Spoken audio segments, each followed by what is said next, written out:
রুমার বিয়ের আগের পার্টের ভিডিও তো তোমরা অলরেডি দেখিয়ে নিয়েছো।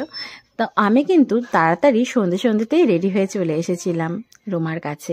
ও আমাকে বলেছিল সারাটাক্ষণ তুই আমার সাথে থাকবি, সেই কারণে। আর তাছাড়া আমিও মন থেকে চাইছিলাম ওর প্রতিটা মুহূর্তের সাক্ষী থাকার। যাই হোক, যতটুকু পেরেছি থেকেছি। কি মিষ্টি দেখাচ্ছে না ওকে! আমি জানি তোমরা অনেকেই ওর বিয়ের ফটো আমার ফেসবুকে দেখেই নিয়েছো। তোমরা কিন্তু সবাই ওকে আশীর্বাদ করবে যাতে ও খুব ভালো থাকে আর ওর বিবাহিত জীবন যেন খুব সুখে। আর দেখো এরাও সবাই চলে এসেছে, পৌলমিদি, তারপর মন্দির, আরও আমার সব ফ্রেন্ডরা। এদিকে বড় চলে এসেছে, বিয়েতেও বসে গেছিল একদম লগ্ন মতো। তারপরে কিন্তু ওকে পিড়িতে করে নিয়ে আসা হলো।